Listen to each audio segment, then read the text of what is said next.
Bonjour à tous et bienvenue dans cette nouvelle vidéo un peu spéciale où il n'y aura pas de montage, où c'est juste un avis comme ça, parce que bon, comme vous le savez, le Covid-19 a été sûrement, vous en voyez partout sur YouTube, à la télé, tout ça. Je sais très bien que beaucoup de gens en ont ras les fesses.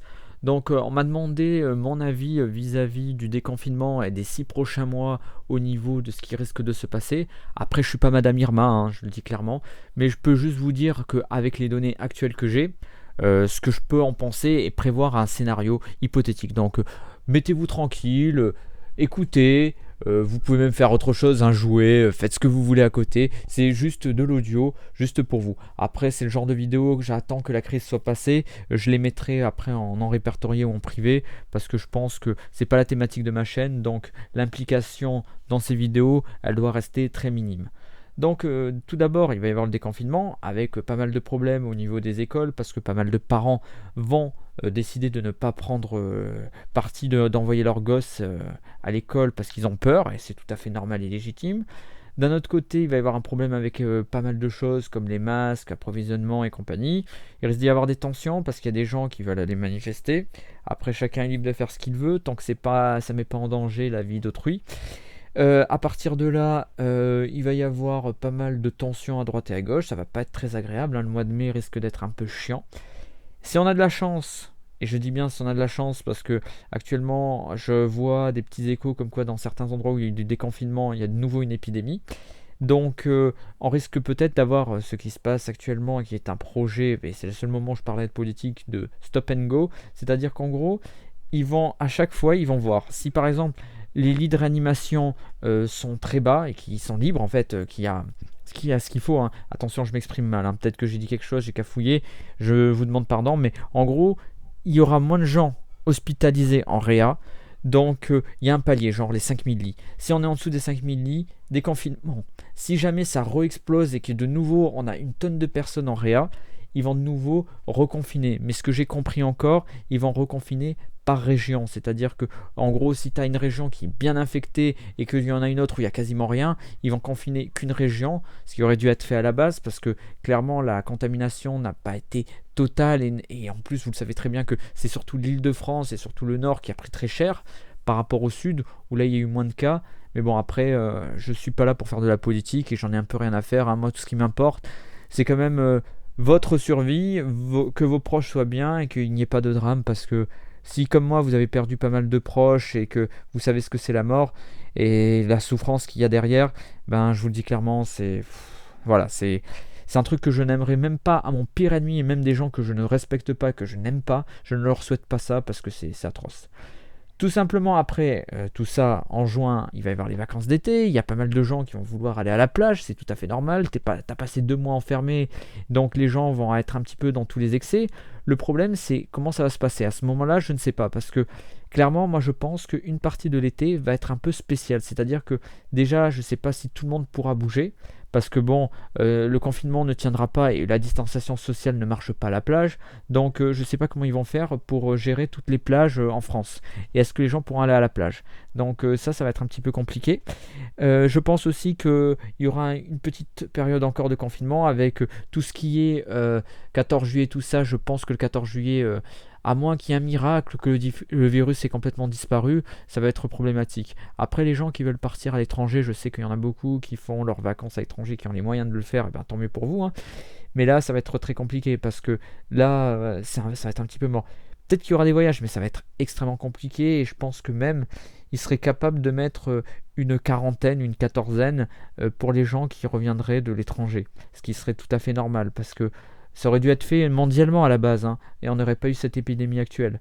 Là, le problème, là je ne vais pas en parler, mais clairement, il y a eu une gestion mondiale qui a été catastrophique, pour pas dire le contraire. Et donc, on va avoir quoi d'autre? On va avoir un été de merde, ça c'est parti pour avec aussi peut-être éventuellement les réouvertures de cinéma, même si j'y crois pas, parce que bon, ces salles-là, pendant la grippe espagnole, parce qu'il faut en parler aussi, lorsqu'il y a eu la grippe espagnole en 1918, les gens de l'époque ont passé un été de merde, clairement, et même Hollywood s'amusait à remettre des films, ils changeaient juste le titre, et bon, après ils ont eu des problèmes en 1932, si je me souviens bien. Et à partir de là, on va avoir vraiment un été qui va être bof. Mais il y a quelque chose qui me fait peur, et je pense que vous en avez entendu parler, c'est de la seconde vague. Il risque d'y avoir une deuxième vague qui arriverait aux alentours de septembre-octobre. Une seconde vague beaucoup plus puissante. Là, on va avoir des petites vagues, puis ça va se calmer, puis ça va repartir, parce que comme il va y avoir une reconnexion avec le monde, parce que c'est simple, si on continue comme ça, toute l'économie mondiale va s'effondrer totalement, et ça va être une horreur. Donc ils vont essayer de rétablir au maximum tout ce qui est commerce et autres. Mais on va repartir directement après, de nouveau dans un bordel pas possible. Sachant que la grippe espagnole, c'est la deuxième vague qui a été la plus mortelle, pas la première. Il faut le savoir, il y a eu 3 vagues pendant la grippe espagnole, de 1918 à 1919. La première vague, elle a fait pas mal de morts, mais pas plus que ça, clairement. Et c'est la seconde vague parce qu'ils n'étaient pas prêts, ils pensaient que c'était fini. Ils se sont pris un deuxième flot dans la figure. Et là, ça a été catastrophique. Et vous le connaissez maintenant tristement, cette grippe espagnole qui a fait des ravages. Et il y a eu une troisième vague, même pour vous le dire, en janvier 1919, si je dis pas de conneries. C'est en début janvier. Donc voilà. Donc il faut que vous soyez. Je dis beaucoup de fois donc. Hein, mais il faut que vous soyez vraiment au taquet, faites attention pour vos proches, pour vos grands-parents, pour vous-même, hein, même si vous avez des problèmes de santé, faites très attention parce que ça rigole pas.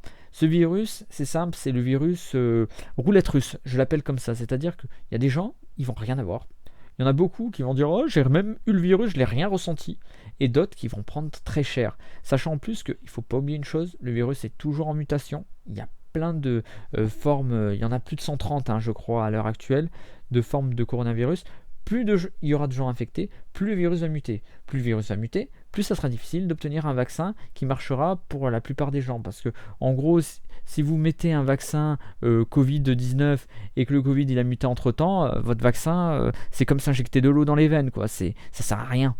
Mais voilà. Après, je sais pas ce qui se passera au niveau social. J'espère que ça ira. J'espère qu'on gérera tout ça et que ça se passera très bien. Après, moi, je prends parti pour rien. Je dirai pas qui est en faute ou qui n'est pas en faute. Chacun son avis. Moi, je suis juste là pour vous dire de faire attention à vos proches, d'essayer d'avoir des masques, essayez d'en vous en procurer. C'est très important parce que les mois à venir vont pas être très cool. Essayez au maximum aussi de changer votre mode de vie. Je sais que c'est pas simple. Je sais que la plupart d'entre vous, vous faites du sport et autres. J'espère que ça sera encadré parce que je sais qu'il y en a beaucoup que ça frustre. Mais voilà, pensez une chose. Perdre 6 mois, perdre 1 an, c'est rien. Je vous le dis clairement, hein, c'est rien dans une vie. Ça passe tellement vite le temps que je peux vous assurer que 6 mois, vous les voyez en un clin d'œil passer. Je sais que sur le coup, les plus jeunes vont dire ah oui, mais c'est chiant et tout. Mais les plus anciens, vous le savez très bien que tout passe très vite et le temps va à une vitesse. C'est juste meubler votre temps.